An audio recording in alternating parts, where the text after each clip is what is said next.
नाम हम भोजपुरी गायक कुणाल तिवारी और आज हमारे साथ बैठे हैं रूपचंद जी, प्रेम जी और मार्कंडे तिवारी जी, तो जिनको प्यार से हम लोग बुद्धू भी बोलते हैं। तो बुद्धू जी बहुत अच्छा मेरा सदीर्घ हैं। और आइए आज जो गीत हम सुनाए जा रहल बानी ये हमरे समाज में पता ना का हो गइल बा। हालांकि ए दुनिया में शराब भी बनेला और गंदा चीज़ भी बा, बढ़िया भी चीज़ बा। तो लोग बढ़िया चीज़ ना सुन के ख़राब चीज़ पर ज़्यादा लोग देखता, ध्यान देता।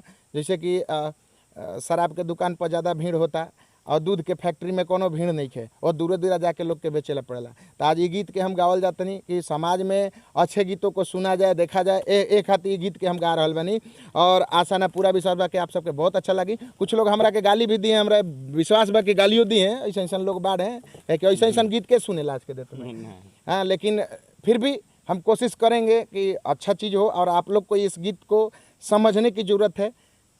आइए कि भजन सुन के गजन होता, क्या बात है, आवत नहीं खे फील।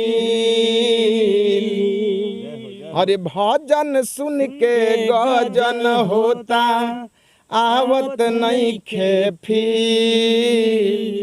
कि कैसन ई जमाना आइल गाना सुने असलील। आवो कि भजन सुन के गजन होता, आवत नहीं खे फील। भजन सुन के गजन होता, आवत नहीं खे फील। भजन सुन के गजन होता, आवत नहीं खे फील। कैसन ई जमाना आइल गाना सुने असलील।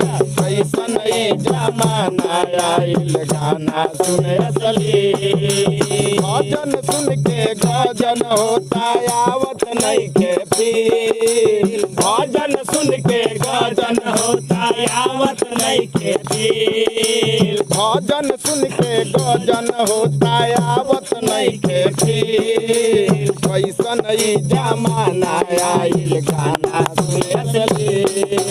कैसन ई जमाना आइल गाना सुने असलील। लोक लाज सब खत्म भइल, बेशर्मी दुनिया बा। डीजे के ई चलन में खत्म भइल हारमोनिया बा। लोक लाज सब खत्म भइल, बेशर्मी दुनिया बा। डीजे के ई चलन में खत्म भइल हारमोनिया बा। गीत संगीत के हत्या होता, रोता हमारा दिल। गीत संगीत के हत्या होता, रोता हमारा दिल। कैसन ई जमाना आइल गाना सुने असलील। कैसन ई जमाना आइल गाना सुने असलील। कैसन ई जमाना आइल गाना सुने असलील। आज कहत बाड़े मार्कंडे तिवारी हो, घर घर में घुसल बा कल्चर ई विदेशी हो। साच कहत बाड़े मार्कंडे तिवारी हो, घर घर में घुसल बा कल्चर ई विदेशी हो। माई बाप के सोझा बेटी बनावो तारी।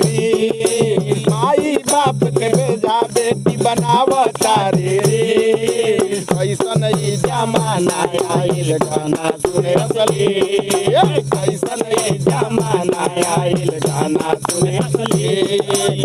भजन सुन के गजन होता, आवत नहीं के फील। भजन सुन के गजन होता, आवत नहीं के फील। कैसन ई जमाना आइल गाना सुने असलील। कैसन ई जमाना आइल गाना सुने असलील। आई हो कैसन ई जमाना आइल गाना सुने असलील। आई हो कैसन ई जमाना आइल गाना सुने असलील। कैसन ई जमाना आइल गाना सुने असलील।